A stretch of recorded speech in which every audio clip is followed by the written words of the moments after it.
7, versículo 21 al 23. Dice la Escritura: no todo el que me dice Señor, Señor, entrará en el reino de los cielos, sino el que hace la voluntad de mi Padre que está en los cielos. Muchos me dirán en aquel día: Señor, Señor, ¿no profetizamos en tu nombre, y en tu nombre echamos fuera demonios, y en tu nombre hicimos muchos milagros?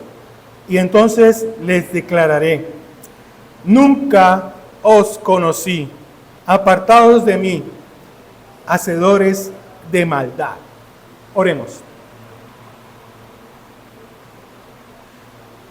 Bendito Señor Todopoderoso, en esta hora, al presenciar esta escritura,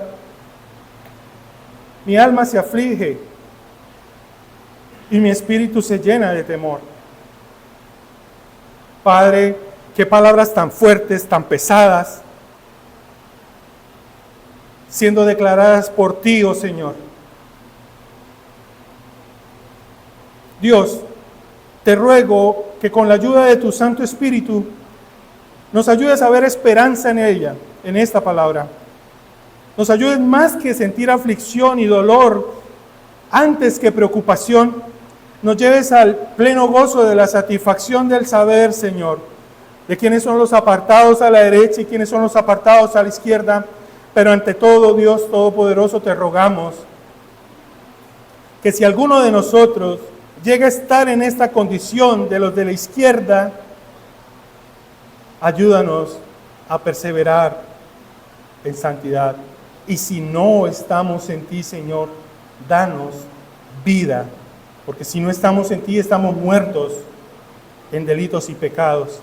Oh mi Señor, qué gran futuro el que aguarda a aquel que no está en ti. Qué futuro el que aguarda a aquel que persevera en ti. Señor, te rogamos que seamos de los que perseveramos en ti. En tus manos estamos, oh Dios Todopoderoso, y clamamos a ti por la intercesión de tu Hijo amado en quien tienes complacencia. Amén y amén.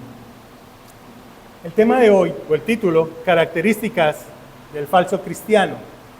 Y la intención de la exposición de hoy, quiero recordar antes que nada que este material, esta predicación es facilitada por los pastores, el cuerpo de ancianos de Facatativá.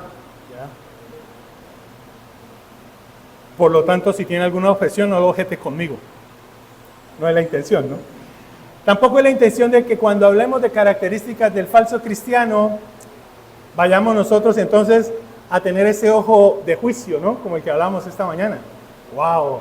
Vamos a ver de quién van a hablar, de ese falso cristiano. Y salimos nosotros así como todos observadores e investigadores de quién es ese falso cristiano. ¡Oh, sorpresa! Al final nos demos cuenta que las características de ese falso cristiano no sea usted o yo. Pero el Señor nos ayude en todo esto. Quiero iniciar dando una introducción de manera ilustrativa y permítame hacer uso de un hecho histórico en la situación de Colombia. En 13 de noviembre de 1985 ocurrió una tragedia a nivel nacional que todo el mundo conoció y se llama la tragedia de Armero. Fue una de las tragedias muy devastadoras a nivel de la historia de Colombia y aconteció que desapareció todo un pueblo. Fue envuelto en lodo y rocas, gracias, bueno, en un término entre comillas, a la erupción del volcán Nevado del Ruiz. Ahora, cuando vemos esta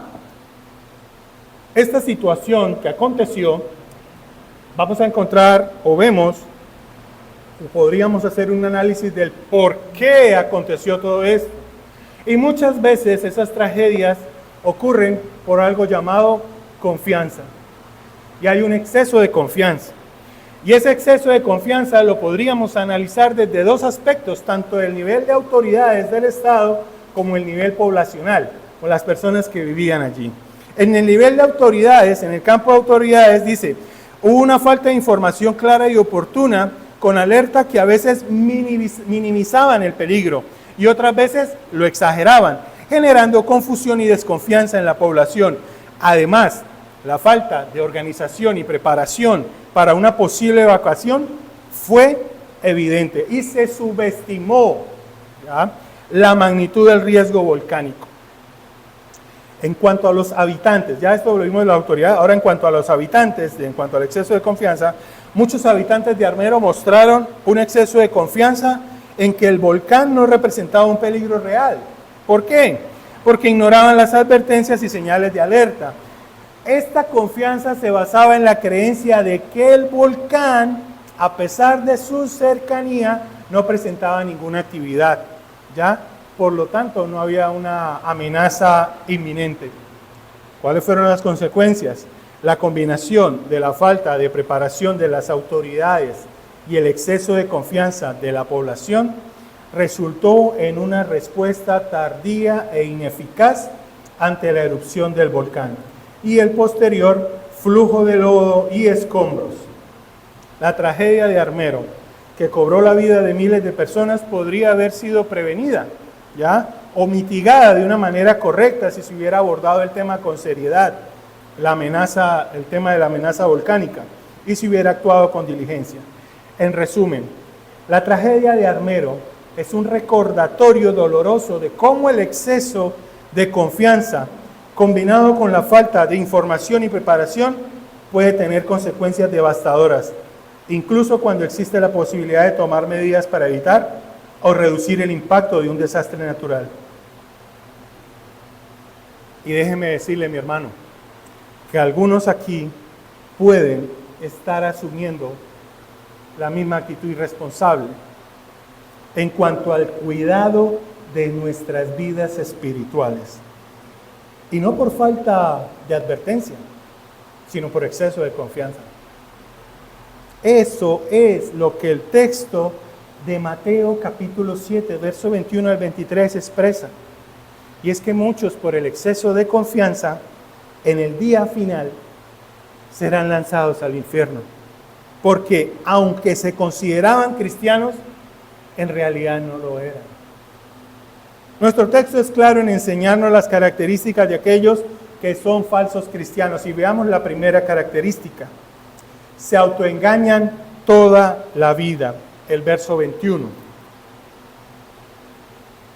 El Señor Jesucristo, a partir del texto del versículo 13 en adelante, Él empieza a mostrar. Recuerde que esto se encuentra dentro del contexto del Sermón del Monte, ¿no?, de las bienaventuranzas, y ya viene como el epílogo, la conclusión del sermón.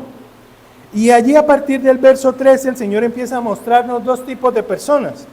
Hay aquellos que escogen el camino ancho, hay otros que escogen el camino estrecho, hay aquellos que dan buenos frutos porque son como el árbol bueno, y hay otros que dan malos frutos porque son como el árbol malo. La gran diferencia en todo esto radica en un punto, y es la obediencia, ¿ya? ¿Qué significa? ¿Qué significa la obediencia? Es el acto por medio del cual acato la voluntad de otro, de lo que se establece o de lo que esa autoridad establece como norma o regla. En este caso, como creyentes, acatamos siempre la voluntad de Dios, y eso es la obediencia, ¿correcto? Eso es la gran diferencia entre el justo del injusto. Pero en este caso es muy curioso ver que los personajes que nuestro texto describe como no todo el que me dice Señor, Señor, están autoengañados. ¿Por qué están autoengañados? Porque están en un proceso de convencerse a sí mismos de un argumento como verdad, aunque no lo sea. Esto implica un previo conocimiento de Dios, que tal vez sea en un grupo de personas practicantes de ciertas reglas o normas morales autoimpuestas. Es más, precisamente cuando llaman ellos Señor, Señor a Cristo, denota como un aire de intimidad. Hombre, nos conocemos. Tengo la certeza y confianza en llamarlo Señor, Señor. Y eso denota ese aire de intimidad, según la forma también tradicional que tenían los judíos de la época al dirigirse con dicha confianza. Pero según el versículo, esto no es nada relevante ni importante si no hay obediencia sincera a la voluntad de Dios. Y estoy seguro de que en muchas iglesias hay personas que conocen a Jesucristo, que no conocen a Jesucristo de manera personal y vital. Como diría un pastor por allí, hay algunos que creen que creen. La profesión de labios no es importante, mis hermanos. Ella no es importante si no va acompañada de la obediencia. Y la Escritura nos insta desde Mateo capítulo 23, versículos 1 al 3, donde dice: entonces Jesús habló a la muchedumbre y a sus discípulos diciendo: los escribas y los fariseos se han sentado en la cátedra de Moisés, de modo que haced y observad todo lo que os digan, pero no hagáis conforme a sus obras, porque ellos dicen y no hacen. He leído la versión Biblia de las Américas. Es por eso que el verso encierra el hecho contundente de mejor hacer que hablar. No todo el que me dice, sino el que hace. ¿Ya? Y lo encierra dentro del marco del ahora, engañando a otros y aún a sí mismo sobre sus vidas espirituales. Nuestro texto es una advertencia a los que piensan que están cómodamente atrincherados en la iglesia, pero en realidad no lo están. Esta no es una advertencia, mis hermanos, para los que están fuera de la iglesia, no. Es una advertencia para nosotros, los que estamos involucrados en la iglesia. Se podría decir, sin temor a equivocarnos, que hoy en todas las iglesias bíblicas, la mayoría de los miembros de las iglesias ni siquiera sabe qué es ser cristiano, porque ellos están muertos espiritualmente. Ellos viven totalmente convencidos que son salvos y no lo son.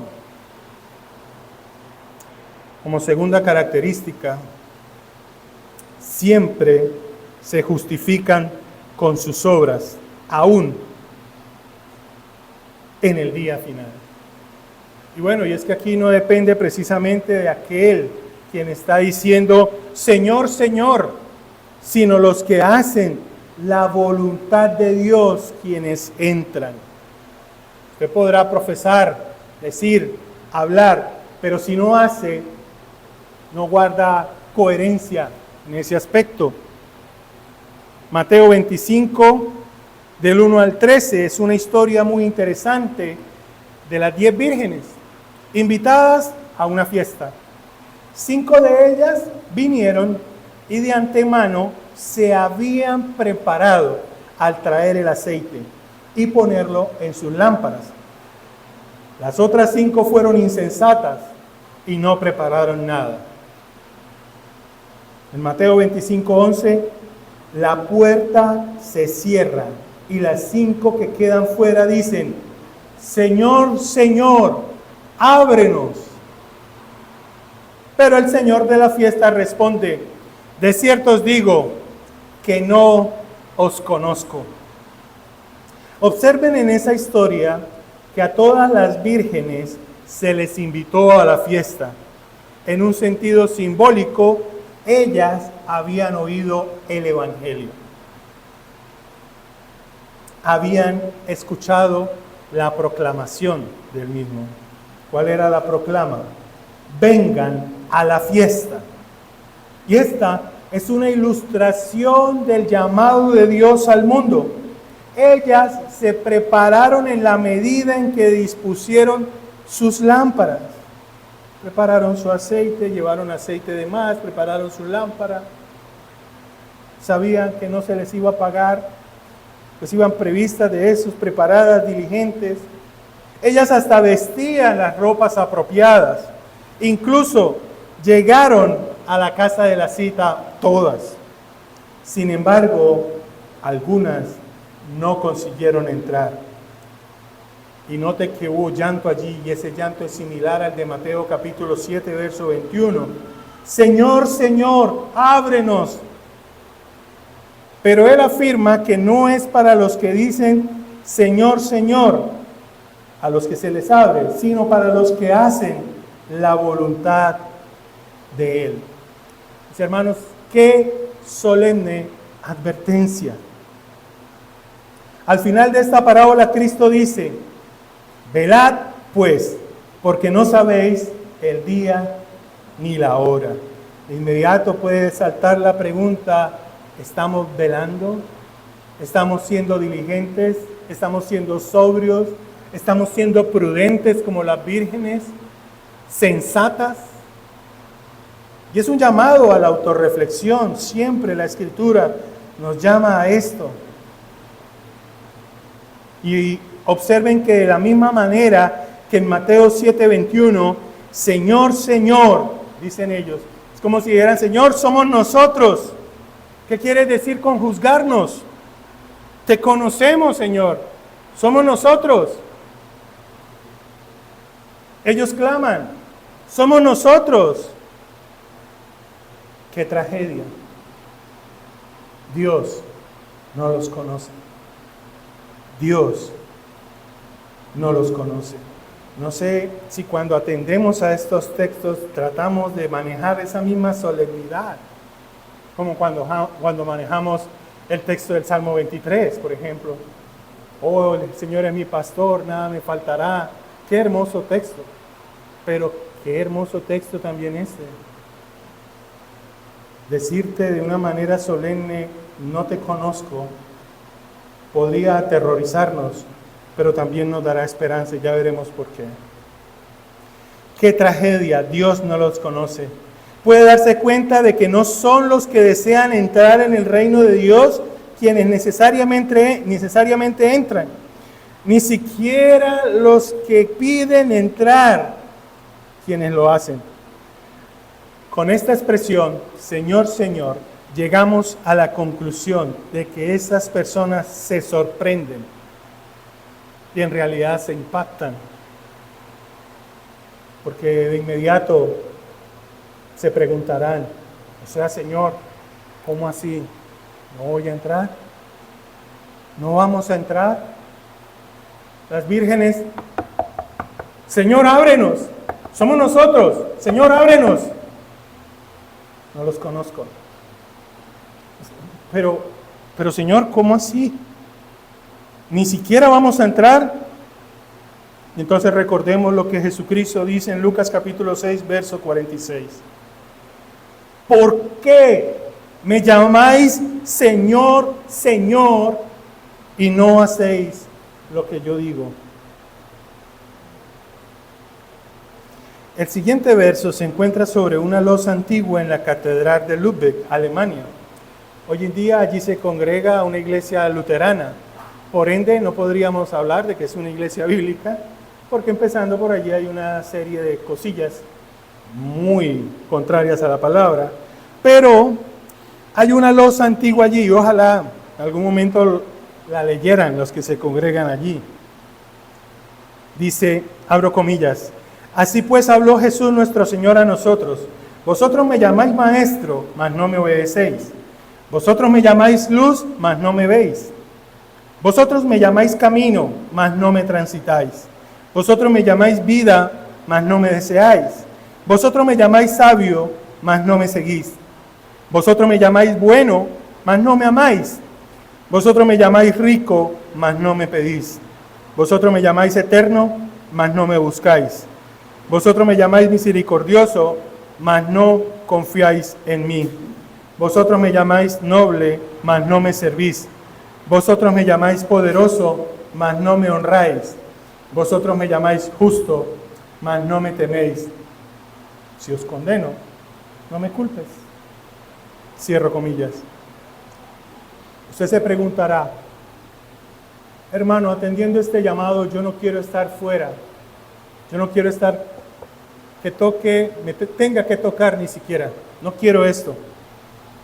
Porque sabemos que el Señor allí mismo está dando una indicación. El que no hace la voluntad del Padre. Usted pregunta, bueno, entonces, ¿cuál es la voluntad de Dios? Jesús dijo en Juan capítulo 14, verso 6, yo soy el camino y la verdad y la vida. Nadie viene al Padre sino por mí. Soy el camino, la verdad y la vida. Nadie viene al Padre sino es por medio del Hijo. Esa es la voluntad de Dios. Solo por el Hijo se llega al Padre. Solo creer en el Hijo. En Juan 6:40, Cristo dice, y esta es la voluntad del que me ha enviado, que todo aquel que ve al Hijo y cree en Él, tenga vida eterna, y yo lo resucitaré en el día postrero. Hermano, la voluntad de Dios para usted y para mí es que nos rindamos a Cristo y humillemos nuestra vida en obediencia a Él. Muchos me dirán en aquel día, Señor, Señor, ¿no profetizamos en tu nombre y en tu nombre echamos fuera demonios y en tu nombre hicimos muchos milagros? Las credenciales, ¿no? Las credenciales de las mismas que el apóstol Pablo daba como basura, como pérdida. Ninguna de esas credenciales nos va a abrir la puerta delante del Señor. Podrás haber hecho lo que sea en el nombre del Señor. No te vas a justificar por ello. Recuerden, siempre se justifican con sus obras. Esa es la característica del falso cristiano. Y el llanto de estas personas. Me gusta la ilustración que hace el ya fallecido R.C. Sproul, en donde habla de que cuando esté allá, si por algún motivo, dice él, el Señor me envía al infierno, yo no seré de los que gritarán, Señor, ¿por qué? ¿Por qué? Y hago esa ilustración porque precisamente acá, cuando algunos dicen, Señor, Señor, no profetizamos en tu nombre y no los dejan entrar, me imagino, algunos tendrán la osadía de decir, pero ¿por qué, Señor, no me dejas entrar? ¿Por qué si profeticé en tu nombre? ¿Por qué si yo enseñaba en la escuela dominical? ¿Por qué si yo predicaba? ¿Por qué si yo asistía a culto dominical? ¿Por qué no me abres? Diría aquel. Y R.C. Sproul hace una comparación y dice, yo sería de los que lloran, de los que estaría llorando. Señor, qué triste. Pero la verdad, tú haces como bien te parece. Tú eres soberano, si tú decides hacerlo. El llanto de estas personas allí es de desespero, cuando Cristo en el juicio dice que no todo el que dice Señor, Señor, es en ese momento en donde entran en ese desespero. Una súplica desde los corazones de aquellas personas. Ellos lanzan un grito y dicen, pero nosotros hemos hecho todas estas cosas. Muchas personas están yendo al infierno frustradas eternamente porque pensaron que su desempeño religioso era suficiente para salvarlas. Millones de personas están siendo dependientes de su moralidad, de sus buenas acciones, de su bautismo, de su convicción, de su condición de miembro de la iglesia. Si soy miembro, sí entraré. Si me bautizo, sí entraré. No conocemos las implicaciones que hay dentro de un creyente para obedecer las ordenanzas. Pero ellas no salvan, y lo hemos estado viendo aquí los miércoles. Ya vimos ese tema, ahora estamos viendo el tema de la cena del Señor.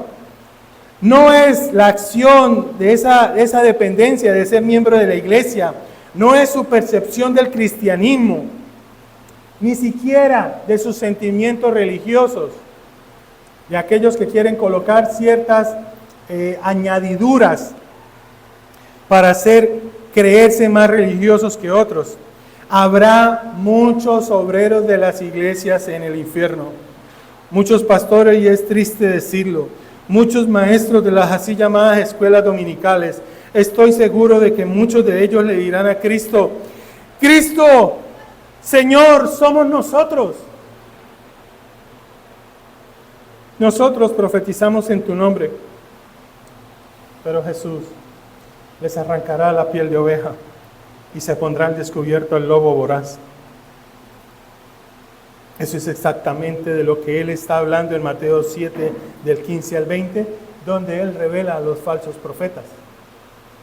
Los que creen y claman poseer una realidad que no tienen. Lucas capítulo 13, versículo 25 al 30, añade un tremendo énfasis a este punto. Y dice, leo para ustedes: después que el padre de familia se haya levantado y cerrado la puerta, y estando fuera, empecéis a llamar a la puerta diciendo: Señor, Señor, ábrenos. Él respondiendo os dirá: no sé de dónde sois. Entonces comenzaréis a decir: delante de ti hemos comido y bebido, y en nuestras plazas enseñaste. Pero os dirá: os digo que no sé de dónde sois. Apartaos de mí todos vosotros, hacedores de maldad. Allí será el llanto y el crujir de dientes, cuando veáis a Abraham, a Isaac, a Jacob y a todos los profetas en el reino de Dios, y vosotros estéis excluidos. Porque vendrá del oriente y del occidente, del norte y del sur, y se sentarán a la mesa en el reino de Dios. Y he aquí, hay postreros que serán primeros, y primeros que serán postreros.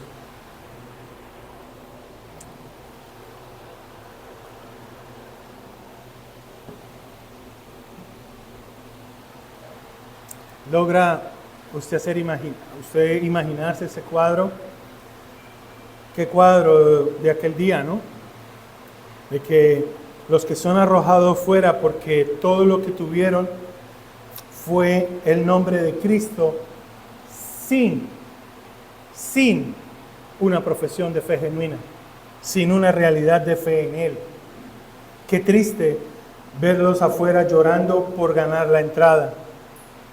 Y esto nos hace recordar rápidamente en los días de Noé, quienes deben haber estado haciendo lo mismo, golpeando ruidosamente las puertas del arca para tratar de hacerle saber a Noé que finalmente creyeron que sus palabras eran ciertas.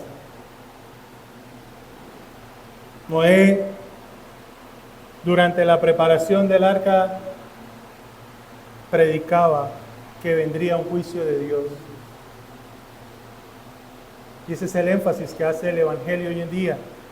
Invita al arrepentimiento, pero luego de que Cristo venga, ya no habrá más opción para entrar a esa arca, porque ya será el juicio sobre ellos, ya no por agua, sino por fuego. Imagínense ese día, quisieron entrar, pero no pudieron, no creyeron, y ya se les había cerrado, ya no había opción.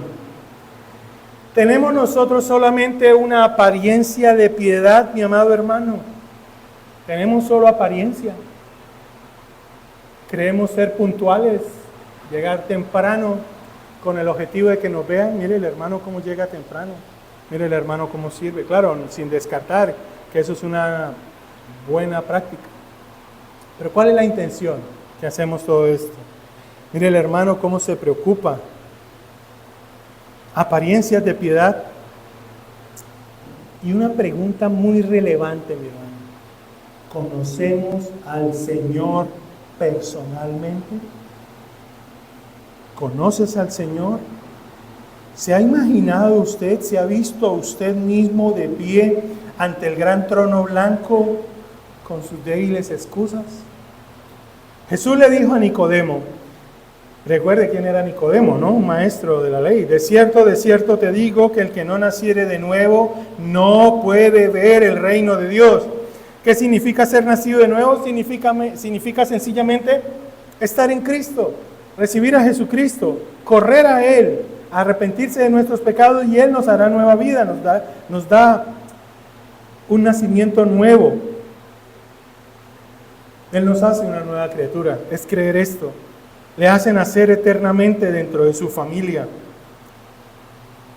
Cuando Nicodemo vino a Cristo, él tenía mucho de lo cual con qué vanagloriarse. ¿Por qué? Porque él era un hombre religioso. Él era un maestro en Israel. Y usted pensará que con todos los escalones religiosos que él había alcanzado, Cristo le hubiese dicho: Nicodemo, ¡qué gran tipo eres! ¡Te felicito! Has llegado muy lejos. ¡Qué gran maestro de la ley!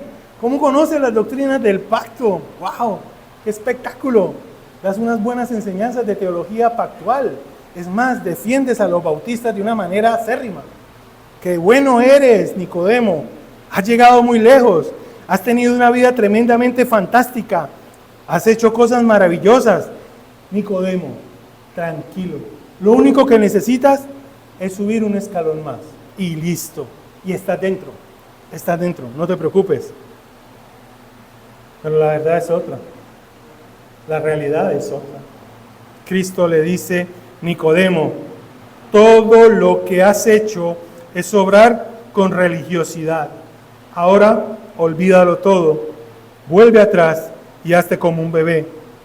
Nace de nuevo. Nicodemo no necesitó subir un escalón más en el proceso.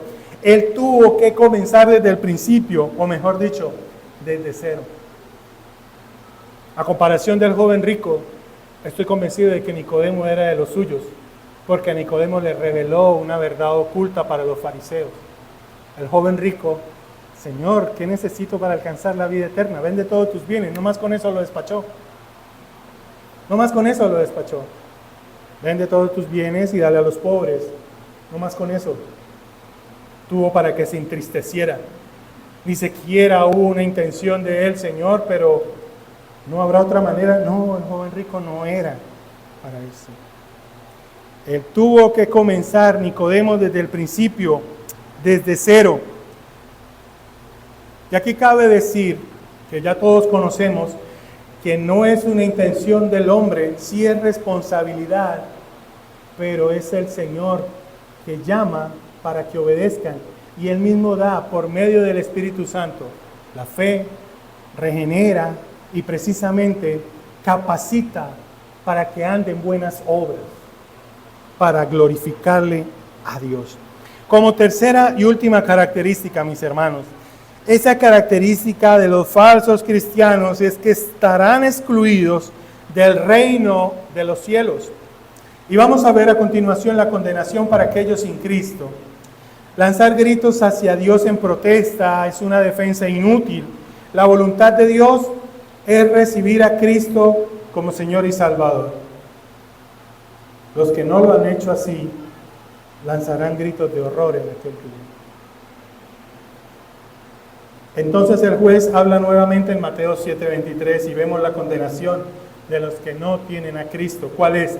Y entonces les declararé: nunca os conocí, apartados de mí, hacedores de maldad. Y esa es yo diría, donde tiene peso la palabra declarar.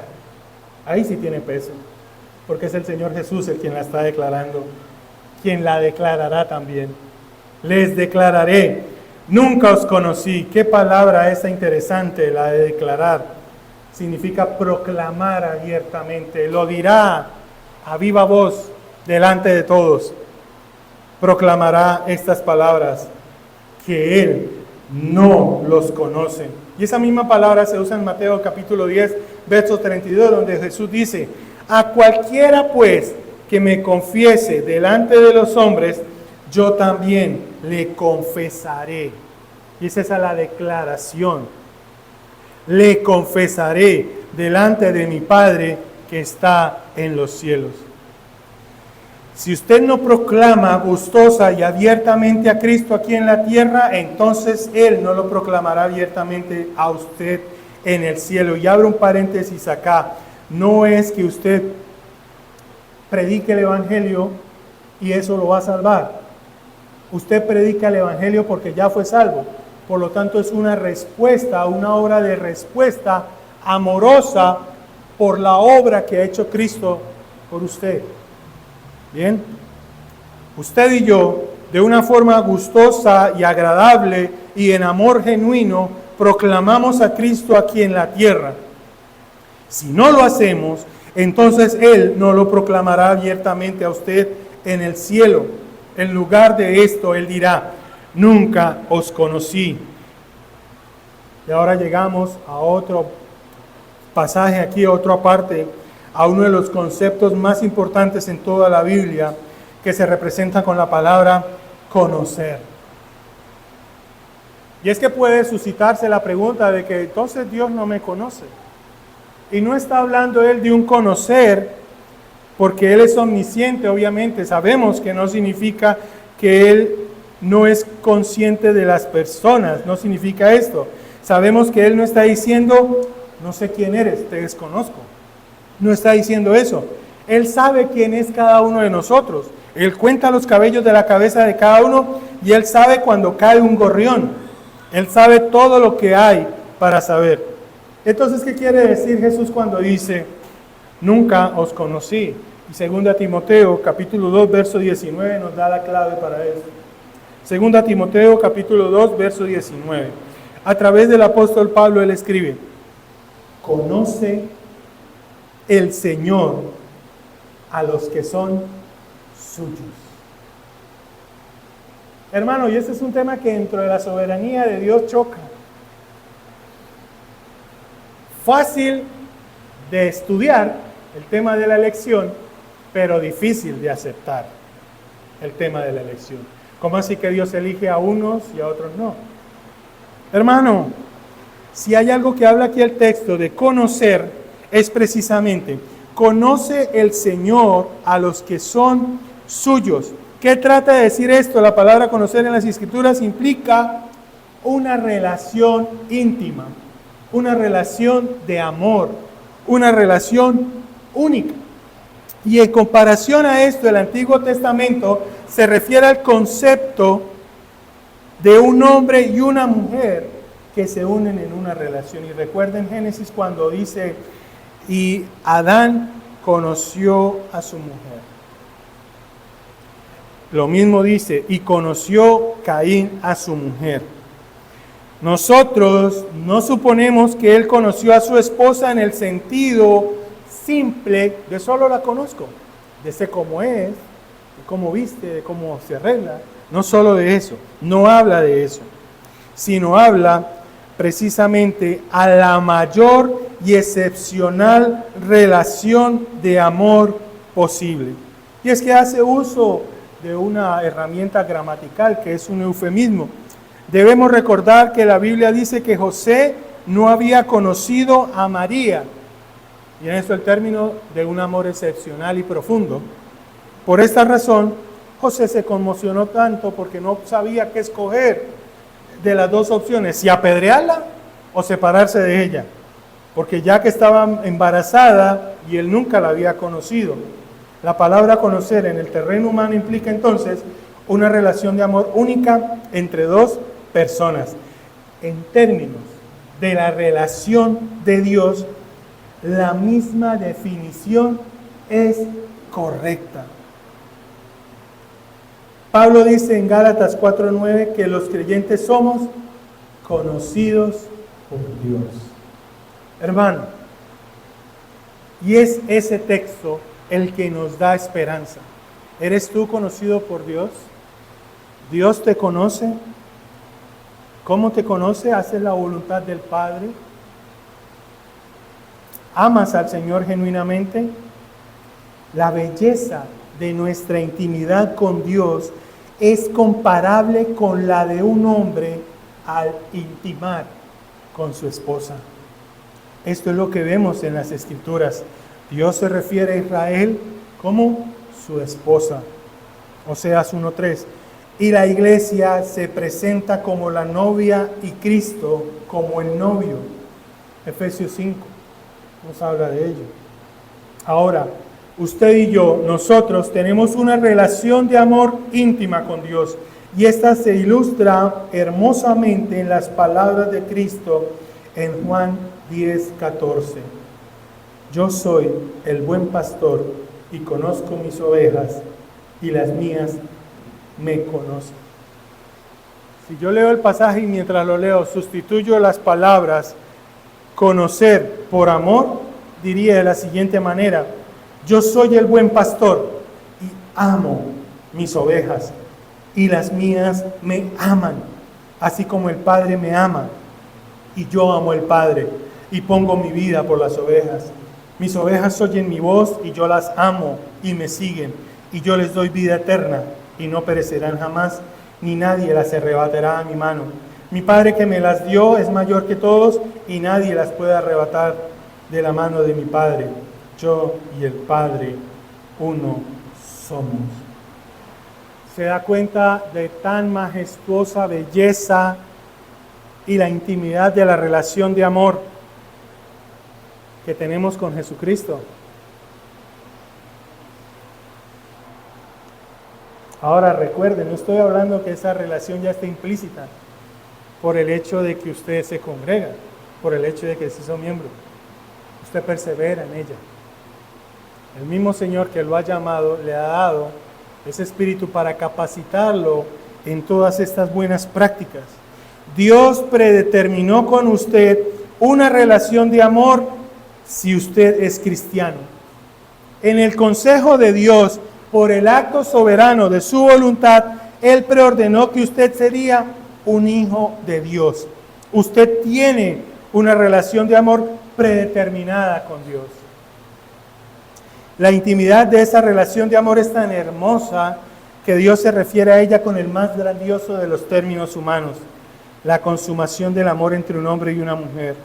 Cuando Dios dice, yo conozco mis ovejas, cuando Cristo dice, yo te conozco, quiere decir que usted y yo tenemos una relación de amor íntima con ellos. ¿Cómo estamos en esa práctica de intimidad? ¿Cómo buscas la intimidad con el Señor? ¿Cómo amas al Señor? El Señor ya lo hace, ya lo ha predeterminado. Pero recuerde que estamos hablando de características de un falso cristiano. Yo no me puedo apostillar la imagen de ser un cristiano si yo no estoy obedeciendo a lo que el Señor demanda. De mañana te buscaré. Deleitoso es contemplar tu palabra. Medito en ella de día y de noche. No me olvido de ti aunque prospere. Tú eres mi pastor, nada me faltará. Yo en todo tiempo prospero, así como prospera mi alma. ¿Has tenido tiempo para deleitarte en las Escrituras, para deleitarte con Dios? ¿Has tenido una charla genuina con Él? ¿Te has derramado con Él en momentos difíciles? ¿En momentos angustiosos? Esa es la belleza y la intimidad de la relación que tenemos con Cristo. Pero aquellos que no tienen esa relación con el Señor, Él les dice, nunca, ni siquiera en el consejo eterno, ni siquiera predeterminado, ni siquiera en el consejo soberano de Dios, estabas en la vista de Él. Nunca os conocí. Nunca os conocí como uno de los de Él. Ellos no tienen la relación de amor predeterminada. Ellos no tienen la relación como la de la oveja y su pastor, o como la de una novia y su novio. Estar fuera de esa relación de amor especial es sufrir su juicio. ¿Cuál es el juicio? Apartados de mí. Apartados de mí. Creer que eres del Señor y que el Señor te diga, apartados de mí, qué tragedia, qué tragedia. Cristo reitera estas palabras fuertes en el tiempo del juicio, en Mateo 25:41. Entonces dirá también a los de la izquierda, apartados de mí, malditos, al fuego eterno preparado para el diablo y sus ángeles. Qué pena es este cuadro final, del juicio es una trágica descripción de tristeza. Los incrédulos de todos los tiempos son llevados ante Dios. Jesucristo reitera la condición para la entrada al reino. ¿Cuál es la condición? Hacer la voluntad de Dios. Esa es la condición. Ellos claman, los que quedan apartados, pero en tu nombre hemos hecho todas estas obras. Pero el juez habla finalmente y dice, a ustedes los condeno. ¿Por qué? Porque nunca os conocí. Porque nunca os conocí. Porque nunca tuvimos una relación de amor. Nunca estabas dentro del consejo eterno de Dios. Y hay un predicador bautista llamado Albert Martin que dice algo al respecto. Permítame leerle. Abro comillas. La cruz no causa en nosotros un pequeño cambio o dos con respecto a unos cuantos de nuestros valores éticos y morales religiosos. La cruz radicalmente altera el epicentro de tu vida, de tu autosuficiencia a Cristo. Y si la cruz no ha hecho eso, no eres un cristiano. Mi amigo, admítelo, joven o viejo, no eres un cristiano. Hasta que la cruz haya alterado radicalmente el epicentro de tu vida y arrebatado de una vida de compromiso a servirte a ti mismo, ya sea religión propia, moral propia, orgullo propio, codicia propia, lujuria propia, arrogancia propia, rencor propio, flojera propia, no importa. ¿En qué parte de tu vida es donde tú reinas más? Si has ido a la cruz en unión con Cristo, has sido destrozado. Y cierro comillas ahí.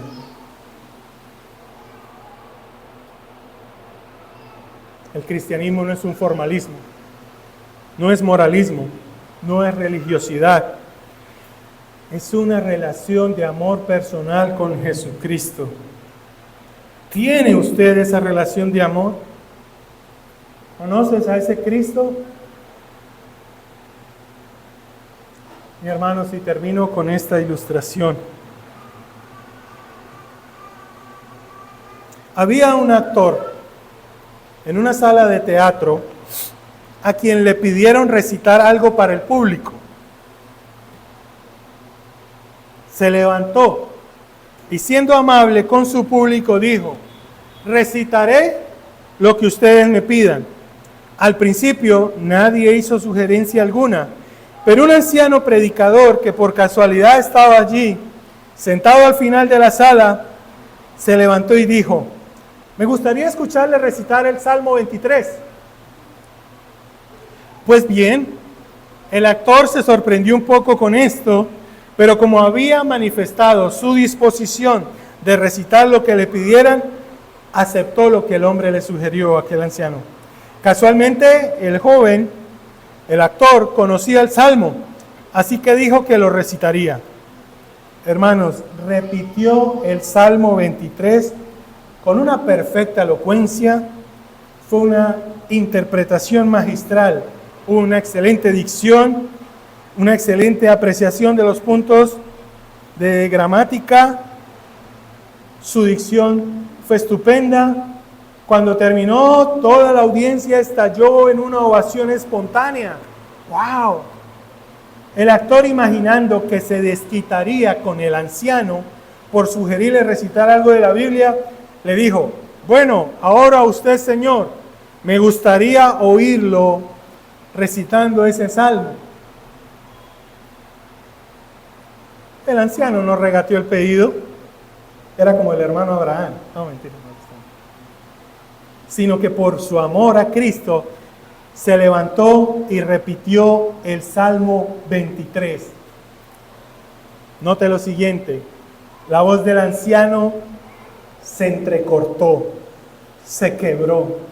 No fue muy hermosa la exposición, el recital. La interpretación tampoco fue muy buena. Cuando terminó no hubo aplausos, pero no quedó nadie que no llorara en la sala.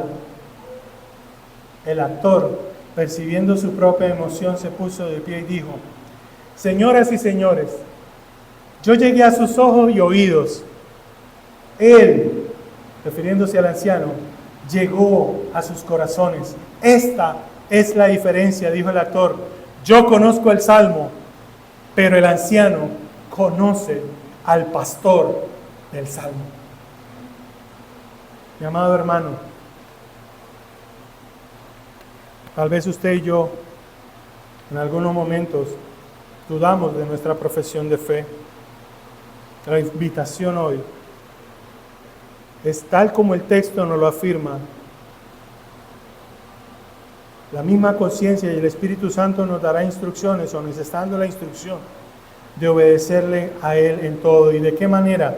Teniendo una relación genuina de amor con el Hijo.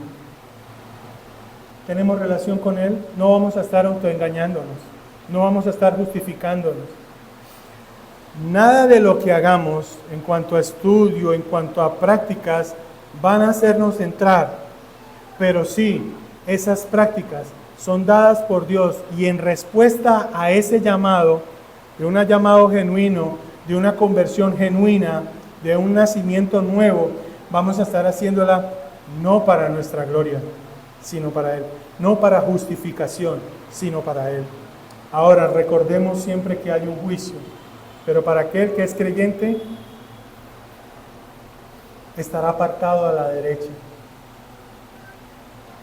Estará siendo llamado como un siervo, buen siervo fiel. Te hará como una oveja. Y es allí donde debemos reflexionar. ¿Conocemos al pastor de ese Salmo 23? ¿Conoces tú al Señor? Él sí nos conoce. Qué gran bendición. Que el Señor nos ayude a conocerle a Él día tras día. Oremos. Bendita ha sido tu palabra. Es un panal que destila miel. En ella nos hemos deleitado, Señor. Tal vez profundamente hemos sentido ese sazón, ese dulzor que nos deleitan, pero al principio pudo ser amargo. Gracias, Señor, porque aprendimos en el día de hoy quiénes o cuáles son las características de un falso cristiano. Señor, líbranos de ser como uno de ellos. Ayúdanos a caminar, a hacer tu voluntad, a obedecerte a ti. Y sabemos que la voluntad está escrita, pero también sabemos que esa voluntad escrita no es nada si no tenemos una relación contigo. Señor, ayúdanos a relacionarnos más en amor contigo. Ayúdanos a buscarte más. Ayúdanos a contemplarte más. Ayúdanos, Señor, a rogar a ti en todo tiempo por nuestra salvación y por perseverar en esa santidad, Señor. Sed sobrios y velad. Y nadie te verá, Señor, si no somos santos. Ayúdanos, Señor, a caminar también en ese andar genuino de santidad. Todo esto te lo pedimos en el nombre de Jesucristo. Amén.